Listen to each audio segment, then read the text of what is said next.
We're now on to Friday the 13th Part 3 in 3D.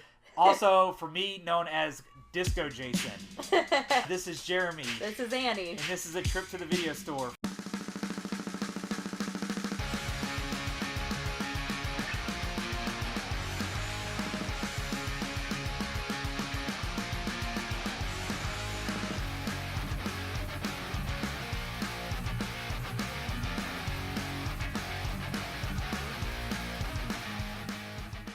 First time I watched this one technically was the afternoon that we watched 1, 2, and 3.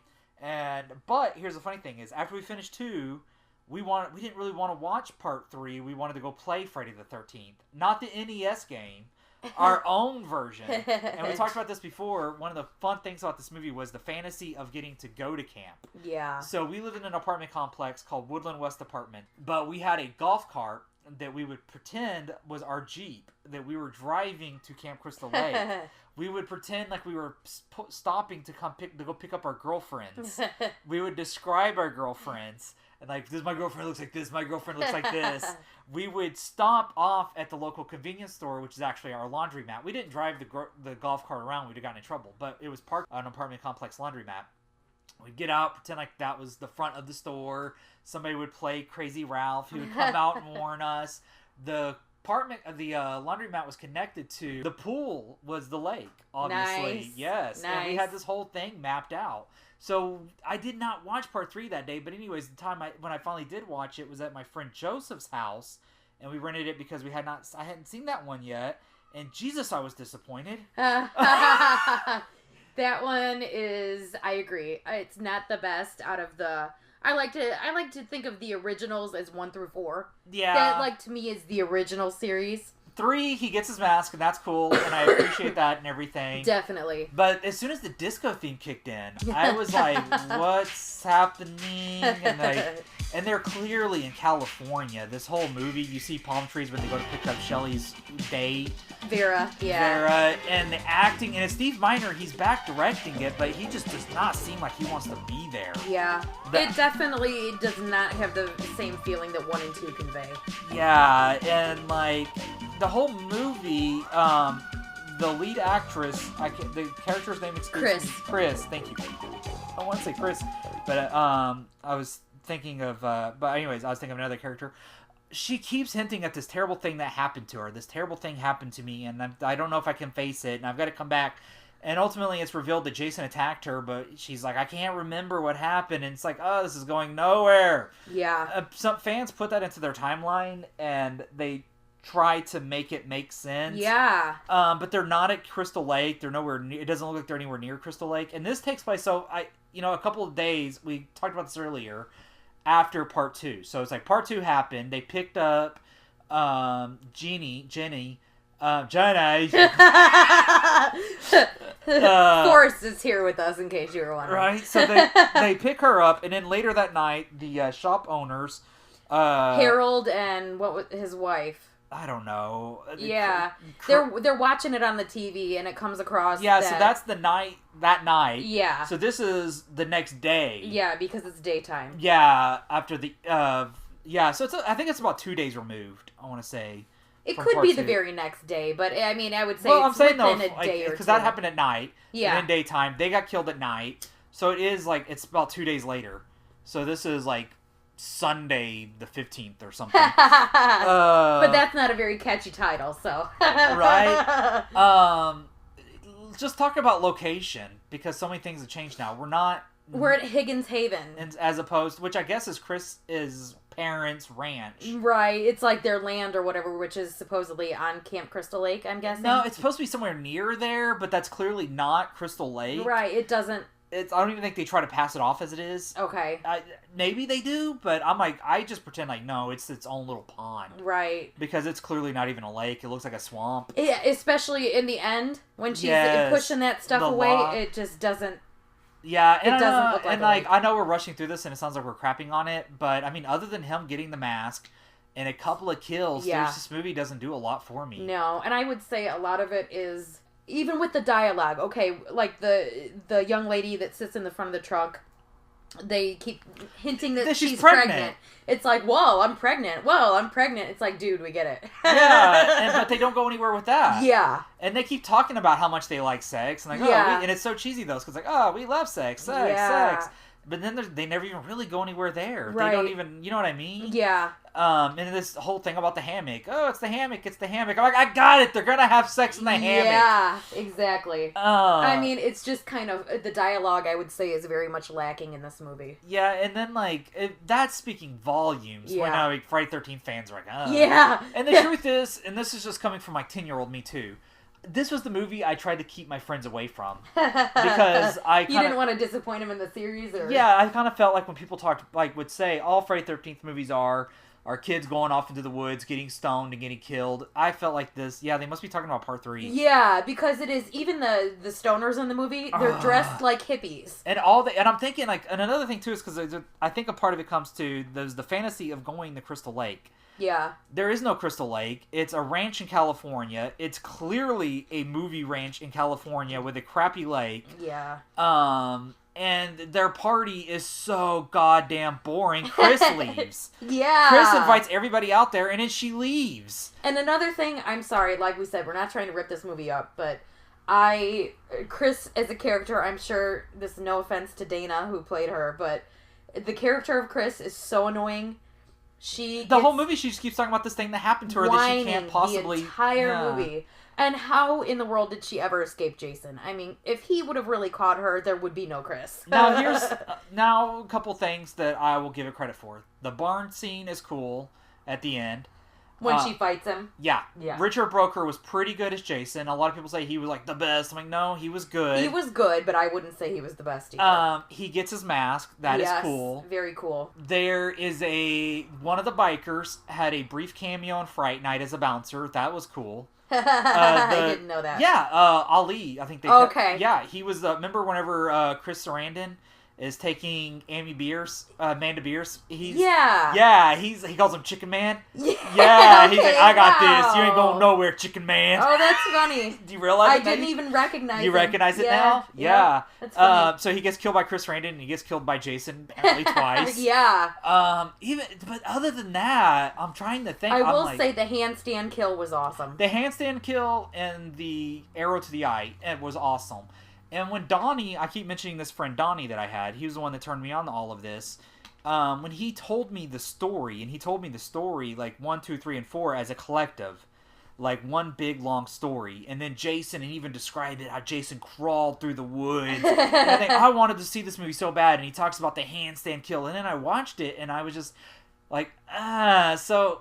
The Paul kill, that was cool. Or not Paul-like character. Oh, are you talking about Chris's boyfriend? Chris's boyfriend? Yeah, like Paul, the resurrection of Paul. Yeah. Who was wearing Mrs. Voorhees' sweater, by the way. Yes, around his, the dialogue whenever he's like, this is the sweat of a working man. And he gave up a weekend with Mary Jo Conrad for this bullshit. Yes, he's like so freaking mean to Chris the whole movie. Well, Mary Jo Conrad was a sure thing. What are you doing?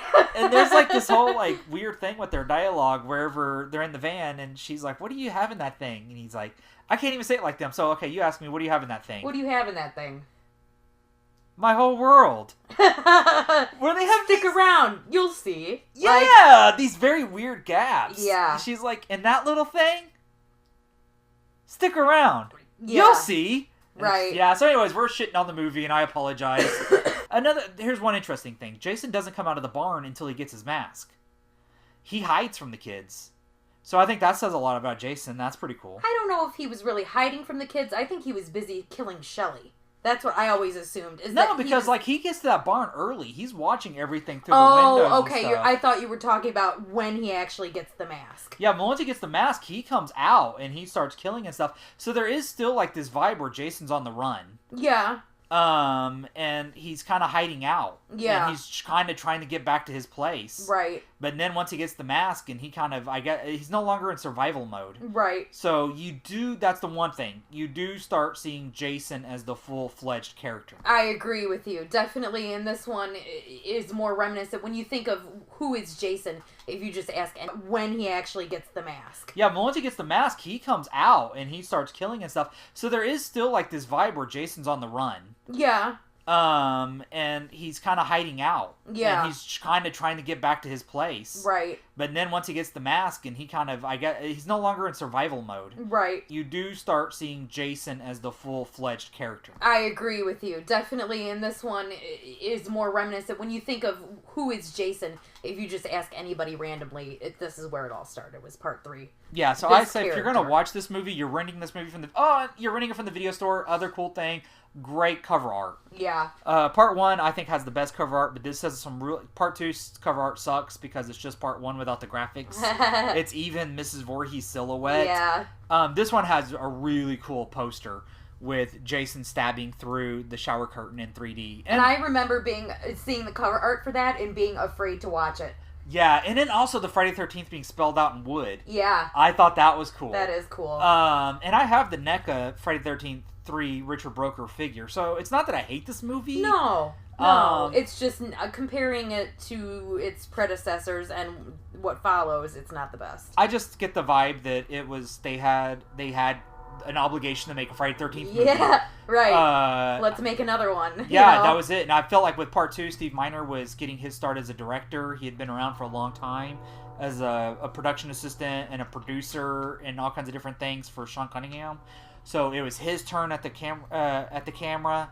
And then with 3, he'd already done one, and he didn't want to do another one. Right, and that's what it feels like. Kind of feels like it's a watered down version of Part 2. Like he doesn't want to do this. Yeah. And so, and then I can't say, it has the ending with Mrs. Voorhees, and that's stupid. Yeah, it's just I agree. Stupid. And once again, I mean, that goes back to it's following the same formula of the dream sequence at the end and everything. Yeah. But it's almost like, even though the formula works, for some reason, for this movie, it just didn't. Because it was almost like, the best way I could put it is, let's say a band, like their first album, they're looking for their sound, and there's a lot of promise there, and you really like the energy, and it's just coming. Like, Part 2, it's more, the second album is more polished, and it's a better version of what came out before, and they have a better idea of what they're doing. And in their third album, they just copied the second album, but they didn't really try, and it was a little more like polished, and they were trying to make a commercially successful album. Exactly. Yeah. Something that would sell. Exactly. So, I'm going to go ahead and wrap this one up. Out of 5 machetes? Out of 5 machetes. I'll give it 2. I'm going to give it 2. I don't want to be mean to it, so I'll give it 2 because of the stuff we said that we like. Definitely. But I'm not. I mean, even the characters, favorite. There's not even counselors in this one. Yeah, they're not counselors. They're just a group of kids, and they're nowhere near. I'm gonna say it now. That is not Crystal Lake. Yeah. And like we said, the scene at the end with the woman in the lake and everything when she's pushing that. And she never heard about Mrs. Voorhees. Yeah, I know. The only thing I can liken that to is they had put out a series of teen novels, Friday 13 teen novels, and their explanation for everything was that the whole area was just so cursed and wicked and evil. Right. That people had visions and whatnot. But that's not explained here. Yeah. So if I wanted to like it, I could try to force myself to. Yeah. Got a lot of stuff I don't like. Yeah. Favorite victim? Oh. I'm still going to have to go with the handstand kill. No, not the kill, the victim. Oh. Yeah, because I don't know what else to call them. Oh, right. Because they're not counselors. Yeah, favorite character. They're character. Right. Yeah, even I'm like, it's a body count. Favorite character? Come on, dude. Shelley. Yeah, Shelley for me too. Because again, he was the only person I could felt like he was a character. Anything there. There was the Cheech and Chong ripoffs. Right, and that was ridiculous. That's what I mean though, I can keep going. It was so overly done. Yes, and what I'm also, when I say the fantasy of going to the camp and the party, they're so boring. They juggle. Yeah. I mean, they juggle, they pop popcorn. Yeah. They don't. And another thing, they smoke a lot of pot. They don't do nothing. That kind of rips off Part 2. I don't know if you remember in the juggling scene, she comes up to him and says, if you want to do something with your hands, I have an idea, or something like that. Yeah. Alluding to let's go upstairs. Well, that's the same thing that Sanders says to Jeff.